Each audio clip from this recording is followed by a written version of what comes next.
Nationwide and streaming live at lesliemarshallshow.com. Call in with your thoughts at 888-6-LESLIE.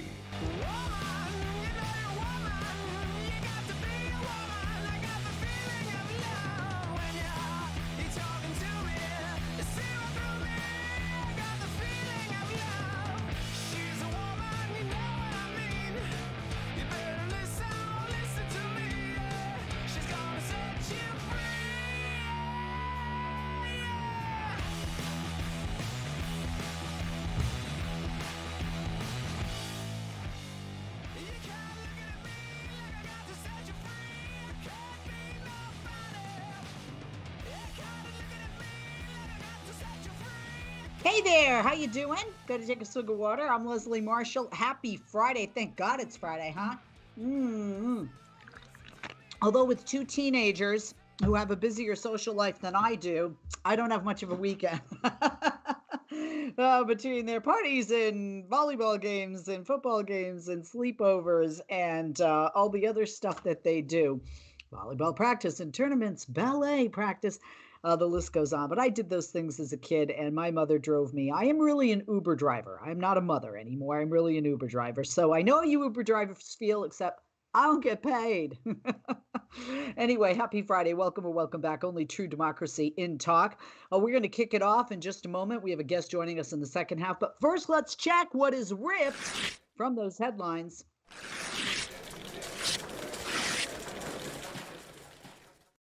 Today, President Biden is going to sign an executive order directing administration officials to consider further actions to lower prescription drug costs. That was announced out of the White House. And here's why it matters. Less than a month before the midterms, the president is focusing on health care costs to help position Democratic candidates. Let's remember what Republicans want to do. They want to screw old people because they don't want to cap prescription drug prices. Democrats do. So if you're a senior or approaching the senior years, please keep in mind, Blue's trying to help you with Social Security and Medicare. Republicans want to take, once again, a hatchet to those programs. And let's not forget that Democrats want to cap what you're paying for prescription drug prices. Republicans do not. Interesting, because the majority of our seniors live in red states, Arizona and Florida, although more of our population is senior because of that big baby boom. But let's look at the big picture on this. The president's order would complement the Inflation Reduction Act and specifically the provision allowing the federal government to negotiate some prescription drug prices, which will help everybody out there on medication. And the older we get, the more meds our body needs. However, the polls show that while the public is familiar with the law, they're unaware of its key health provisions, which is why you tune into people like me so we can tell you. Anyway, still many of the law's goals have strong public support, including limiting out-of-pocket prescription drug costs for people on Medicare, our seniors, the golden years, and capping monthly. I don't know how golden they are. The older I get, the more my body hurts and the more tired I am all the time. I don't know. Help me out here, people who are older than me.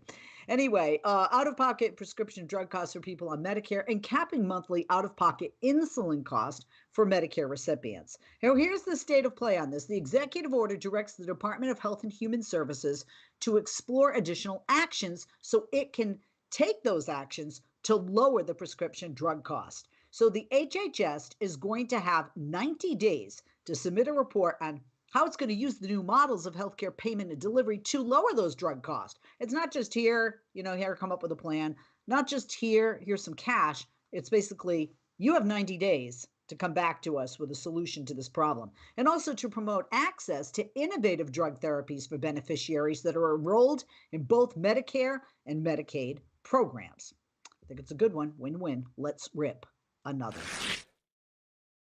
Speaking of ripping, a former top aide to Vice President Mike Pence returned before a grand jury yesterday to testify in a criminal probe of efforts to overturn the 2020 election. And that was after federal courts overruled President Donald Trump's objections to the testimony. Hey, by the way, sidebar, did you guys see the video of our House Speaker who really was acting as President of the United States on January 6th? She was working to ensure that the Constitution was followed, the process was followed, our votes were honored, the new president would be president. Also, to get people in the building safe, including the vice president of the United States. A lot of people you want to talk about a calm in the storm? Please do not question her mental ability or how old she is. Please watch the video, and who do you want leading you out of the desert in Egypt? I'm sorry. She was, being somebody who's not always calm in a storm myself. She was a calm in a storm. I was great. I've been impressed by a lot of things she's done.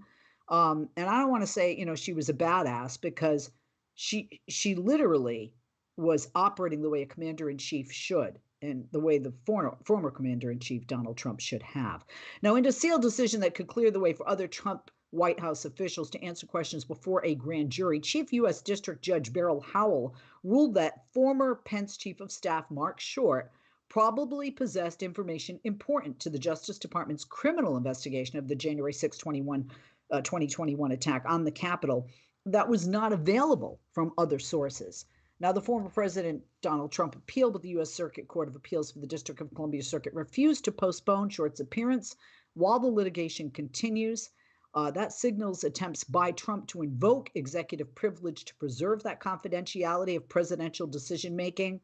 Not likely to prevail. Let's rip another. FBI may have felt sympathetic to the January 6th Capitol rioters. That's what someone warned in an email to a top FBI official a week after the attack. Now, the email is a sign that there could be FBI agents who may not have been motivated to bring cases against the Capitol rioters. That's according to NBC News. The Department of Justice has arrested hundreds of people, as you know, in connection to the riots throughout almost every state in the nation.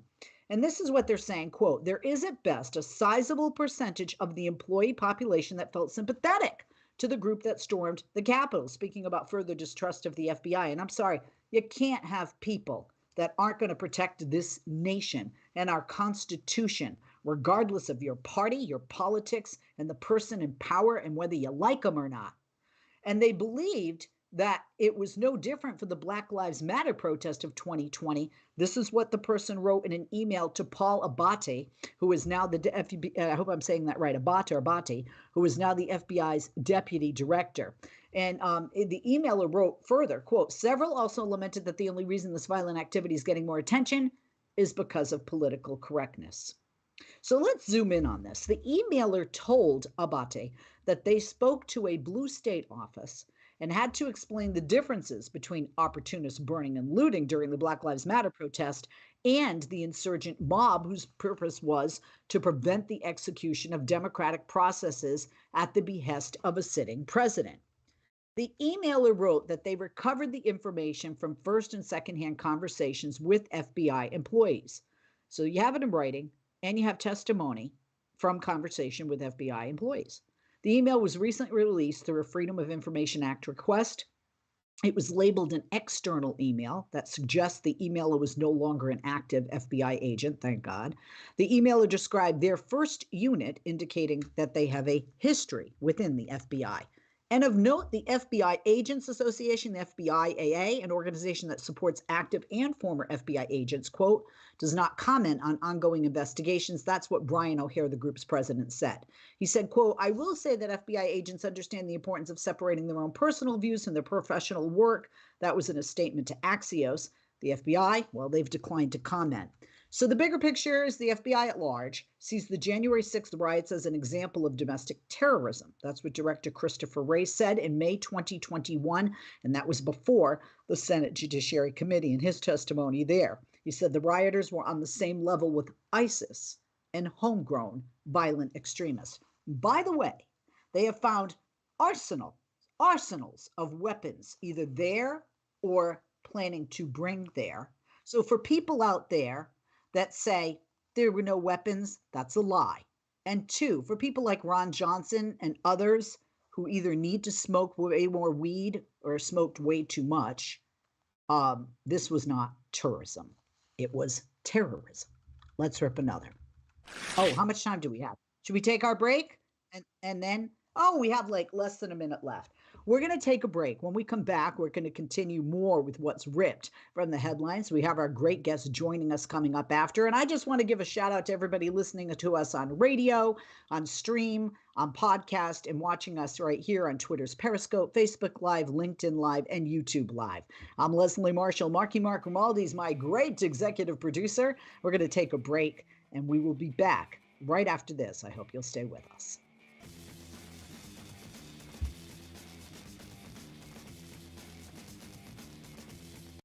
I want to get back to seeing my grandbabies every Sunday and smothering them with big hugs and kisses. I want to get back to football games with my boys. I want to get back to feeling and touching, connecting with the people around me. I want to get back to family dinners and my grandma's mac and cheese. I want to get back to real grocery shopping, taking my time, walking down every aisle, smelling the tomatoes and melons, having a free sample or two, or 3. COVID-19 has changed how we live and how we feel. But now, there are vaccines. And they are the first step that let us get back to feeling optimistic about the days ahead of us. It's okay to have questions. Is it safe?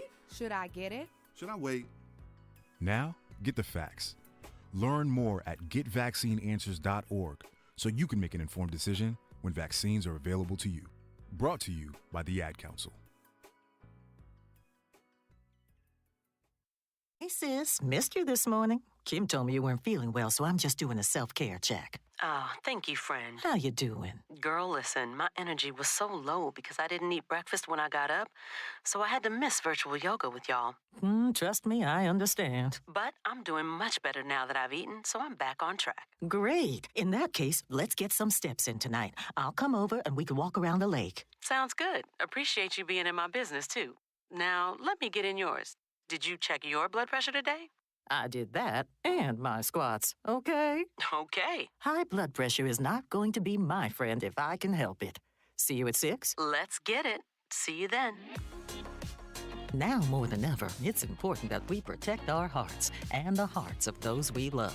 Check in on one another and be a part of a healthy blood pressure movement. Rally your squad to take the online pledge at releasethepressure.org. Brought to you by the Release the Pressure Coalition and the Ad Council. Whoa, a digital music player. Thanks, Mom. Glad you like it. We can finally toss out that old massive stereo. Mom, you can't just throw out electronics. They need to be recycled or donated. Recycled? Like aluminum cans? Yeah, you just go to greenergadgets.org, enter your zip code, and it tells you where the nearest certified recycling center is.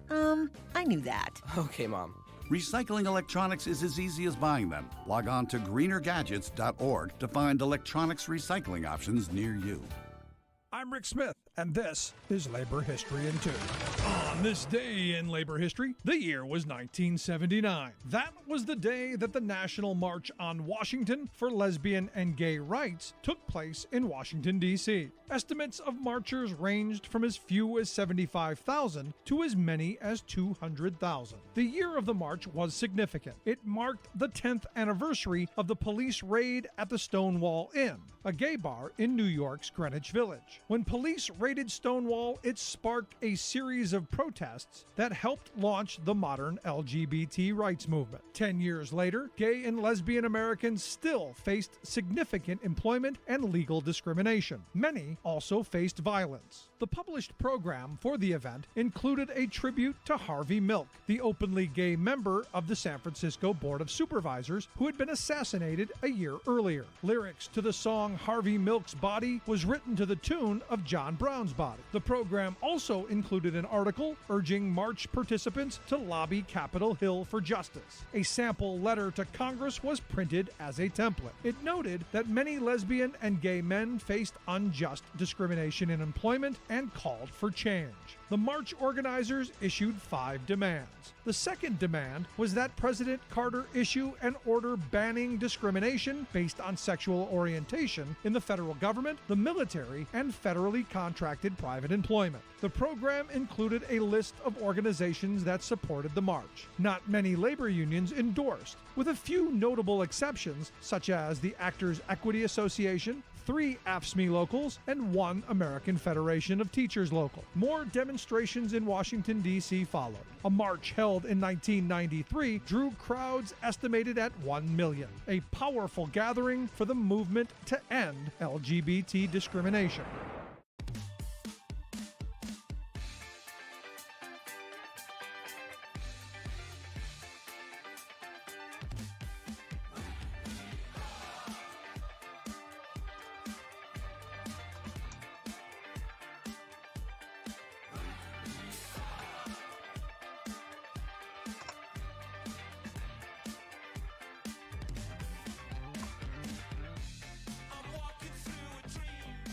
Ready.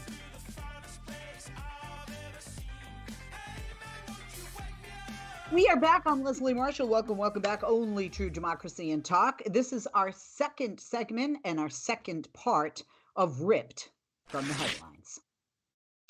An Assembly of Representatives drawn from 46 national parliaments across Europe voted overwhelmingly in favor yesterday for a resolution calling on European countries to, quote, declare the current Russian regime as a terrorist one. A total of 99 out of 100 members of the Parliamentary Assembly of the Council of Europe, that's PACE, voted in support of the resolution. The only one who abstained was a Turkish MP from the Republican People's Party. Basically, this is what they said, quote, the continued use of long-range artillery by the Russian military to hit towns and cities across Ukraine has caused massive destruction and death. And the resolution goes on to say, quote, with these indiscriminate attacks, Russia aims to advance its terrorist policy to suppress the will of Ukrainians to resist and defend their country and provoke maximum harm to civilians, end quote.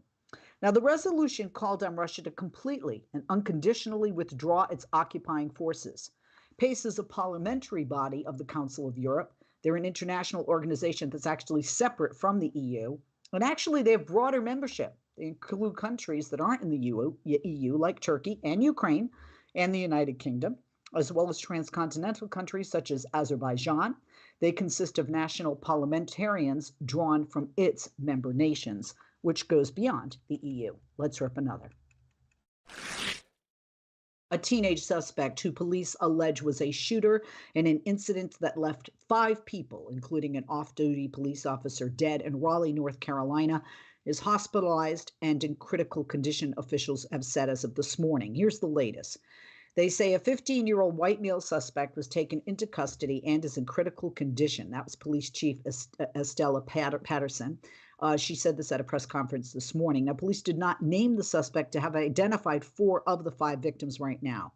The 5 people who died in the shooting are Nicole Connors, 52, Susan Karnatz, 49, Mary Marshall, no relation to me, 35, Raleigh police officer Gabriel Torres, 29, and a 16-year-old white male not yet identified. An officer who was injured in the shooting has been treated and released from the hospital. One other person who was injured remains hospitalized, and they are in critical condition. Here are the details. Lieutenant Jason Borneo of the Raleigh Police Department said at a briefing late yesterday that a juvenile male suspect, whom he did not name, was taken into custody at 9:37 p.m. Eastern Time, and that there was no further threat to the community. Borneo said an officer who responded to the shooting near a public greenway was taken to a local hospital along with another victim. The officer has since been released, but the other victim remained in critical condition. Driving the news here is that the Raleigh Police Department officers tweeted just before 6 p.m. that officers were responding to a shooting in the area of the Neuse River Greenway. That's a popular bike trail for Raleigh residents northeast of the downtown area. They urged residents to remain in their homes. Raleigh Mayor Marianne Baldwin said last night at the briefing, that at least 2 people were transported to a local hospital, including one of the responding officers.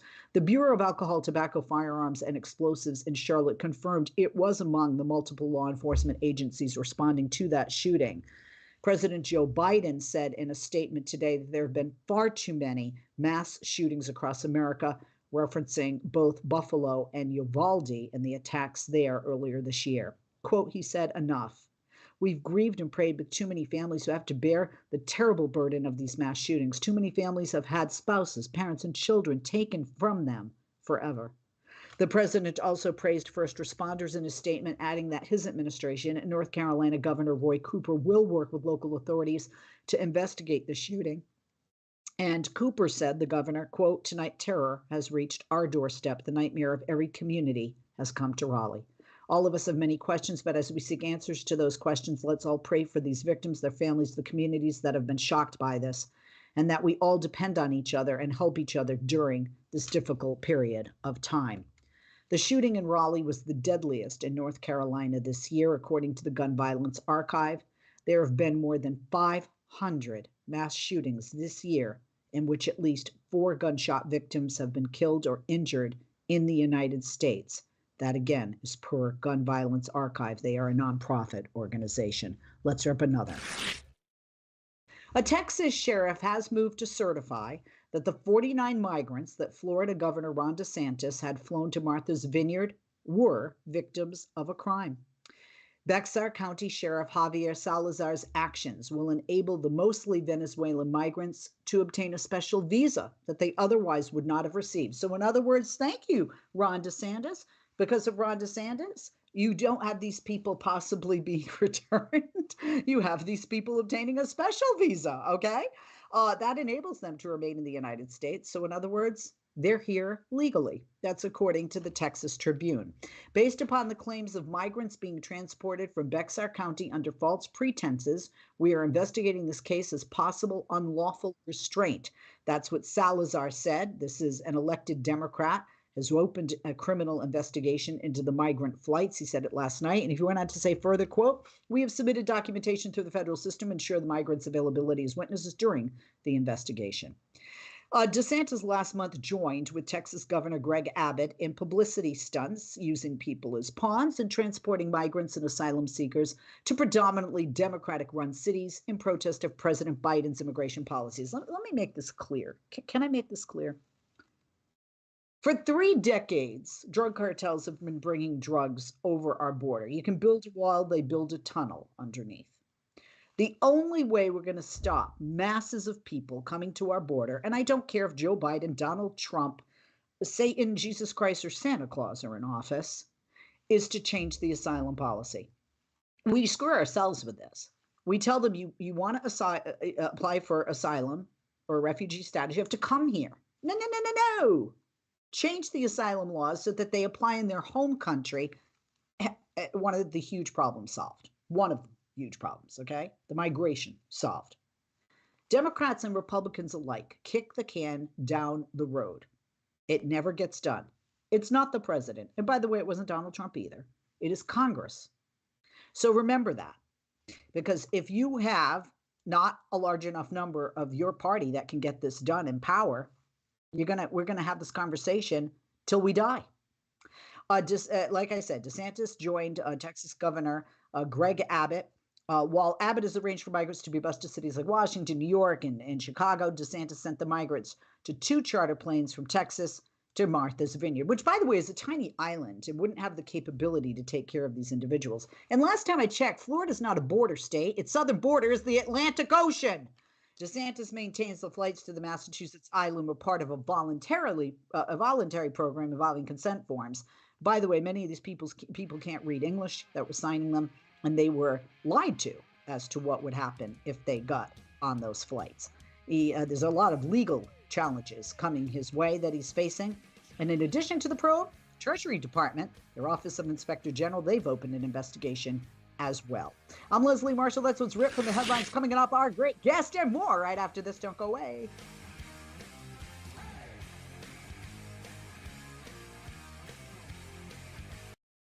Hey, Dad, how do airplanes fly?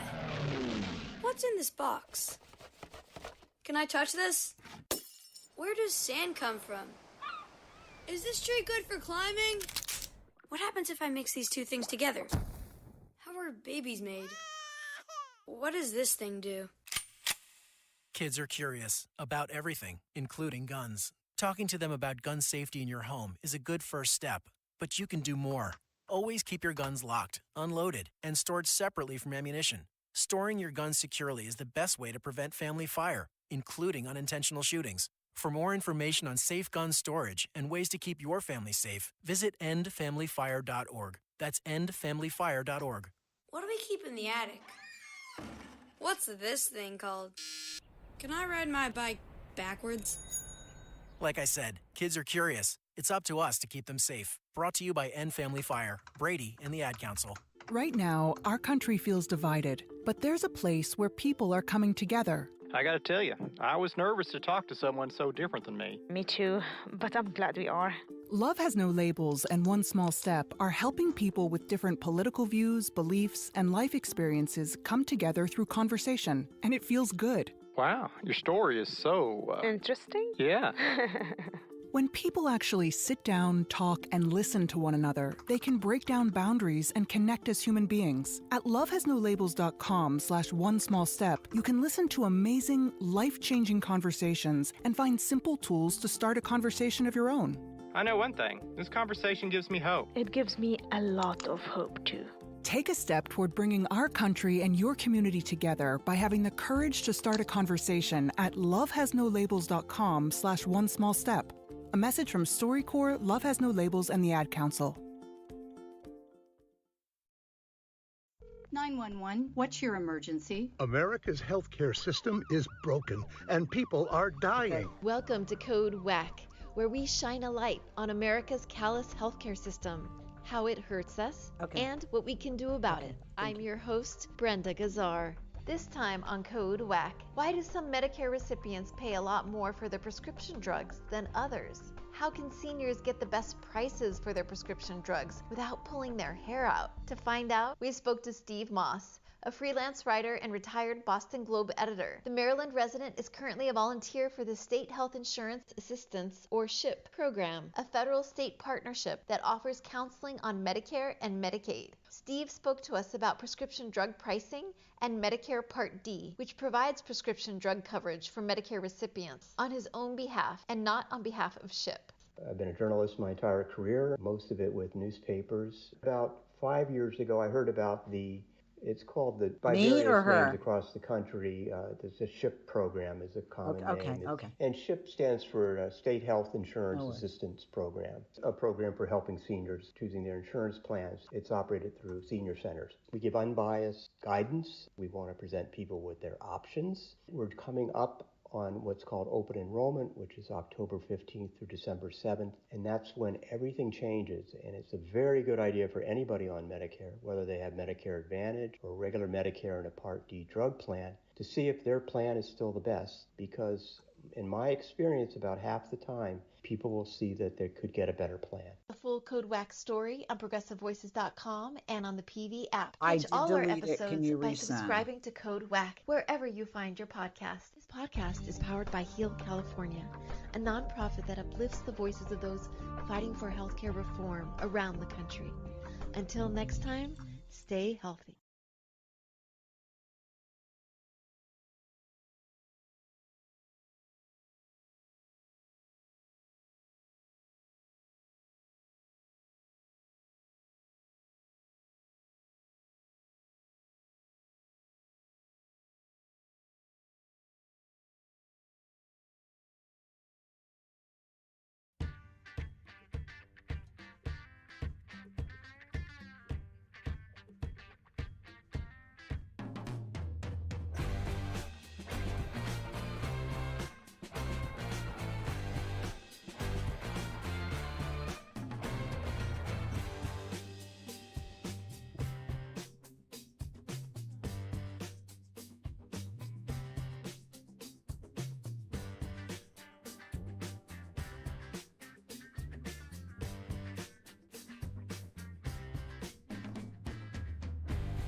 external mic, so just a little better than the regular.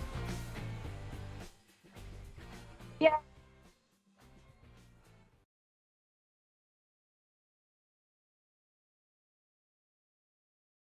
Good. Is that right?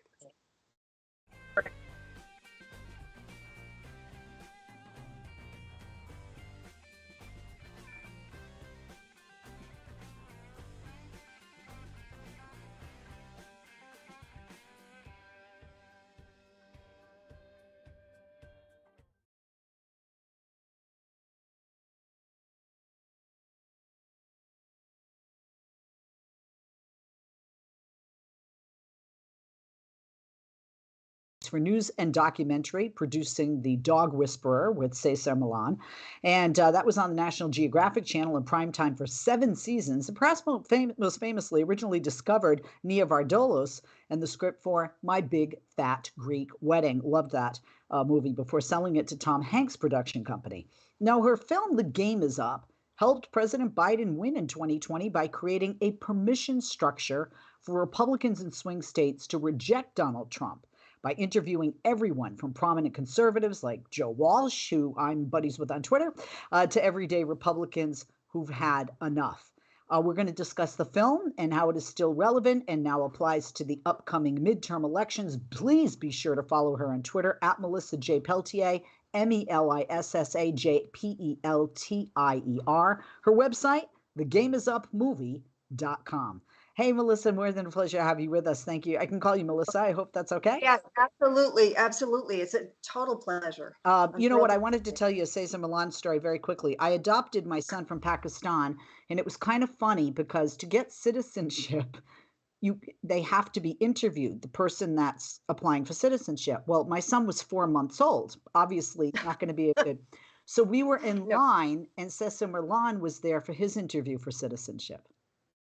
Yeah, he in fact, something I really admire about him. He married an American, but he didn't use that to get his green card. He actually went through because he was an illegal alien. I mean, he literally came across the river with $100 in his pocket. And this is something people should know. When you come over here and you are illegal, it's hard to get legal.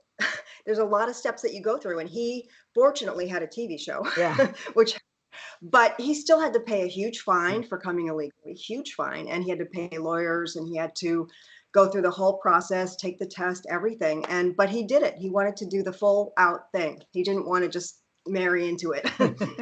Well, I thought I'd let you know that. But let's talk about The Game Is Up. I just love what you're doing here.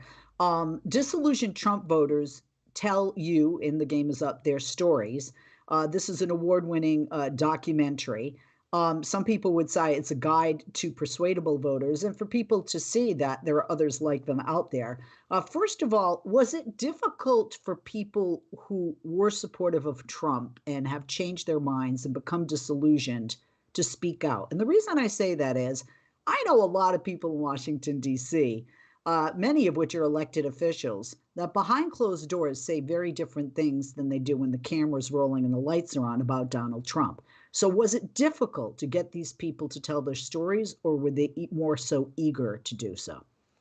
Well, it was actually difficult to find people who were willing to talk about it. There were a whole lot more people who had changed their mind between 2016 and 2020 than wanted to admit, because most of them were in circles that were MAGA circles. And, like being in a cult, it's very, very difficult to be the one to speak out. Even we know that there were people who were quietly, we had a couple people, agree to do our show and then back out because of that. Because they just said, I just can't, I don't want my husband to know. And so, yeah, I mean, the people that we interviewed were very eager and willing to talk about their transformation because they felt it would help, and it would help other people and help other Americans to see the truth. And that started with Joe Walsh. President Biden's speech last month in Philly, he was very bold, and he talked about radical, violent, insurrectionists who are part of, as you said, a cult-like Make America Great Again, MAGA group of Republicans. Right. And then there are other Republicans, and I think there are Republicans that are very much struggling with what their party was, the party of Reagan, to what their party is becoming. They see fascism within their ranks. They see how the GOP has changed and leaders in the GOP, and how more and more elected Trump-backed, candidates are out there. The polls show that the majority of people, even the majority of Republicans, don't think Trump should be president again, don't think he should be the Republican nominee. They don't want to tolerate what they saw happen on January 6th and a lot of the other things that really lowered the bar of dignity, I think, and decorum in the office of the presidency when Donald Trump was our commander in chief. When we look at 2020 and what happened in the presidential election, there are many of those Republicans that voted for Joe Biden. We're looking at a very, very tight race for the Senate, control of the Senate. I am a Democrat. I don't think we're going to keep control of the House. But do you think that some of these people that are Republicans that are disillusioned with their own party because of the fascism, because of the MAGAs, because of the hold Trump has on some of their party, might hold the key to what happens in the midterm and where the balance of power becomes in the House and the Senate, and how much of a balance of power it would be in, like, for example, if Republicans take the House, how many seats do they have? How much of a majority? Exactly. I do think that's a big difference. And, I know a lot of people are coming out and endorsing, like Adam Kinzinger, coming out and endorsing a lot of House Democrats and a lot of Secretary of State Democrats. And I do think that they're going to have an influence. The question is how much. And the question is, are the people who will be affected by these horrible, fascist changes that the Republican Party wants to make to America? I'm afraid that some of them just don't get it yet. They don't get how bad it is and how bad it can become. I think, for women, obviously there's a wake-up call with the Dobbs decision, but I think even that, I don't think has really sunk in. I would agree with you, because we have seen the numbers slowly tick up as to it, abortion and, the Dobbs decision being an issue. I mean, economy is still number one pretty much across the board. And we've seen kind of a late response when you see, like in the state of Ohio, the number of women voters, in the state of Colorado, this among Latinos and among voters in general, this becoming the number two issue. The list goes on. Your award-winning documentary, The Game Is Up, Disillusioned Trump Voters Tell Their Stories. Melissa, first of all, why did you want to interview these people? Why did you want this to be the topic of your documentary? Well, I saw Joe Walsh in real time on Twitter change his mind, and it was fascinating to me to see the things that he would comment on. I mean, he was definitely for Trump, no question, but he would say, well, wait a minute, why is he attacking the FBI? This kind of thing. He kept saying, wait a minute, I don't think he should be, Harley Davidson, he shouldn't be putting them down. And he was saying all the logical things that you would hope people would get. And it was so fascinating to me. I wanted to find out more about that process. And I knew that there had to be more like him out there. And I just wanted to know, what was it? What changed you? Because so many areas of Trump's presidency were really disastrous. They talk about Biden now, but Trump was really behind the scenes doing a lot of bad stuff to America. We're going to talk about it. When we come back, we're going to hear the trailer for this award-winning documentary, The Game Is Up, Disillusioned Trump Voters Tell Their Stories. And we're also going to talk about, why do these people who are passionately supportive of Donald Trump, why did they stop? What do they have in common? What did Melissa learn from this documentary, and what can we learn from it? I'm Leslie Marshall, back with Melissa Jo Peltier from the award-winning documentary, The Game Is Up, Disillusioned Trump Voters Tell Their Stories. Back with her, back with you, right after this. What I know about courage, I learned from my adoptive mom. She said sometimes you just gotta hold on and know we'll get through this. Mom, we are so high up. Hold my hand. I'm sorry about that glitch. You hold my hand. What happened? Here we go. Learn about adopting a teen from foster care. You can't imagine the reward. Visit adoptuskids.org to find out more. I learned patience from my adoptive dad. All he had to say was, "Hey, you got this. Just breathe." Hey, we're pretty good. Yeah. Might have to start a band. I got it. Learn about adopting a teen from foster care. You can't imagine the reward. Visit adoptuskids.org to find out more. This message is brought to you by Adopt US Kids, the U.S. Department of Health and Human Services, and the Ad Council. COVID-19 has changed how we live and how we feel. We show up differently, worship differently, and have found new ways to express our love and support to family and friends. But now there are vaccines, and they are the first step that lets us get back into the things we miss most, like spreading the word without spreading concern, girls tripping instead of solo sipping, brunching instead of late night munching, and talking smack with a side of mac and cheese. It's okay to have questions about COVID-19 vaccines. Should I get it? Should I wait? Is it safe? Can I trust it? What about pre-existing conditions? Now get the facts. Visit getvaccineanswers.org so you can make an informed decision when COVID-19 vaccines are available to you. Brought to you. Hey, it's Stephanie Miller. Here's what we're talking about. So no exceptions for rape or incest, just being knocked out by Herschel Walker. Republicans really now know how to woo the ladies in the home stretch before the midterms. I mean, I have to hope that that maybe this latest poll is relevant, that I'm like, you do, because it is too much to get your head around. That you're like, really? That much misogyny and that much, hypocrisy is just not going to matter? I mean, it's just, it's almost breath, I mean, it takes your breath away. Right? Mm-hmm. It has always been about controlling women. Oh, yeah. Like, really? Right. No exceptions for rape or incest. But for Herschel Walker, if you're a Republican guy, then it's... if you want to own the libs, then abortion's out the window.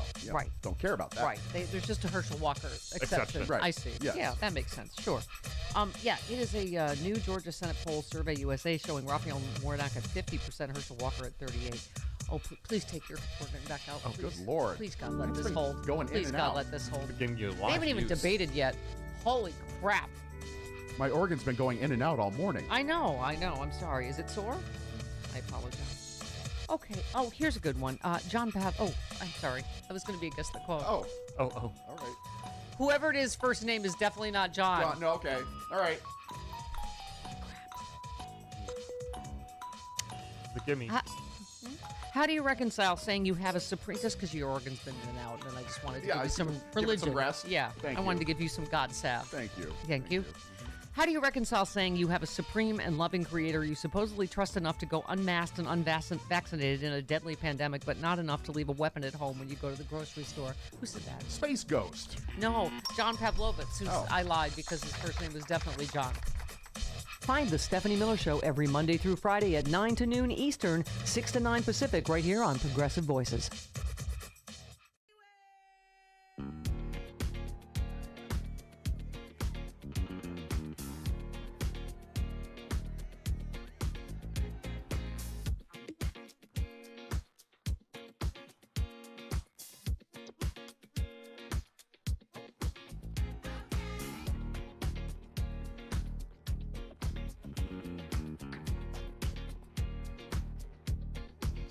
And we're back. I'm Leslie Marshall. Welcome back, and welcome back our guest, Melissa Jo Peltier. We're talking about The Game Is Up, Disillusioned Trump Voters Tell Their Stories. This is an award-winning documentary. Before we talk to Melissa some more in this second half of the hour in this program, let's check out the audio. This is the 1-minute film trailer. Now, if you're on radio, you will hear the trailer.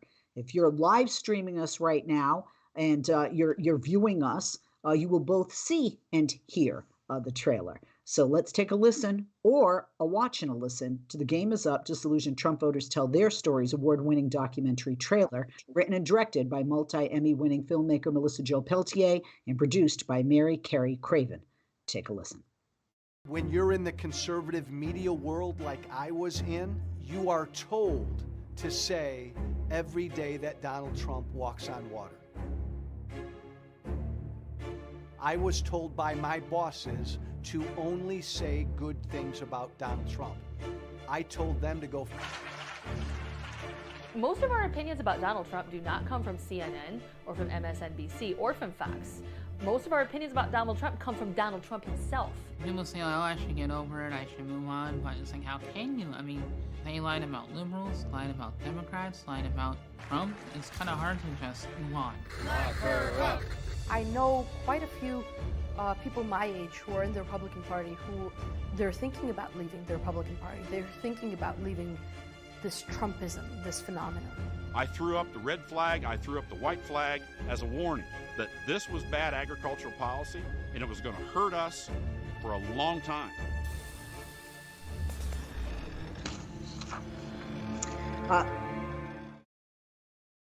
Thank you for listening. Thank you for watching that, Melissa. I'm compelled. This is my thing. I mean, in your documentary, you have people all over the spectrum. You have evangelicals. You have a former Tea Party, a GOP congressman. You have a military vet. You have a Midwest farmer. You have a teenager who was a political activist, a MAGA political activist. How did Trump lose them? Why did Trump lose them? Is there something they all have in common, or is it for different reasons? I think what they all have in common was they were all able to use critical thinking, and they were all able to, when they saw certain facts, they were able to open their mind to it, because a lot of what happens in places like the MAGA cult is that they repeat the same things over and over, they repeat talking points, they don't allow anything in. In cults, that's called thought-stopping techniques. And if you challenge somebody in a cult and they start chanting or they start twirling around or sometimes singing, or they may just start calling you something, calling you a name. Those things are ways for them not to allow new facts that conflict with what they're believing or have been told to believe. And they block them out by doing that. And I think that all of these people had the ability to get past that, because that is the number one thing. And that's why I think you're going to find some people not ever coming out. But for all of these people, they all had a different reason for voting for Trump, and they all had a different reason for leaving, although Helsinki was mentioned by 3 people, but it wasn't the top reason. Right? The top reason for Joe. The top reason for Bacha was really the anti-Semitism and the white supremacy. Bacha Goldberg, she was the teenager, and she's Jewish, and she saw that Trump was not, he was not condemning some of the racist and anti-Semitic stuff that was going on. And that was what first kind of raised her questions. With Chris Gibbs, the farmer, it was definitely his agricultural policy. He was just stunned at how terrible it was, and farmers were basically paid hush money not to talk about it. But the whole agricultural landscape was really decimated by Trump. And then also David Weissman, his story is really interesting. He was a troll. He was a MAGA troll who literally was going to celebrities and people like you and saying horrible things to you and trying to get you to block him. And one day he went after Sarah Silverman, who actually responded to him politely and kind of answered his question in a polite way, and it sort of threw him. And he wasn't around a lot of famous people, and he just thought, well, gosh, she's talking to me. So he asked her some questions and kind of invited a dialogue, and then some people on her feed started seeing him, and he was ultimately over a year persuaded by a woman in London named Sarah O'Connell, who just sent him reading material, primary source reading material, and didn't tell him to stop liking Trump, but things about Trump that he didn't know. And for him as a veteran, 5 times dodging the draft really upset him. Wow. So what do you think we can learn from these people? Because definitely we see the polls. There's a concern that we're losing our democracy. There is a concern. There's a concern there'll be another January 6th. There's a concern that some of these red states will not accept the outcome of an election if Donald Trump is nominee and loses again, which is very possible when you look at some of these numbers, depending on what numbers you look at and what day it is, obviously, and where the numbers come from. But what can we learn from them? Because obviously there's more and more of them that can help to preserve our democracy, but it's a concern among voters. So what do you think we can learn from these people, having spent time with them and interviewing them for this documentary? I think, for me, I wanted to give people permission to change their minds and to look at how it's been said, I think it was Lyndon Johnson who said, put somebody under somebody and you can pick their pocket. And for instance, with racism, with white racists, as long as you keep putting down Black people, then they will vote for you, no matter what else you're doing to them, whether you're taking their Social Security and Medicare, which is what the Republicans plan to do. Mm-hmm. And that makes me very angry since I've been paying it since I was 14.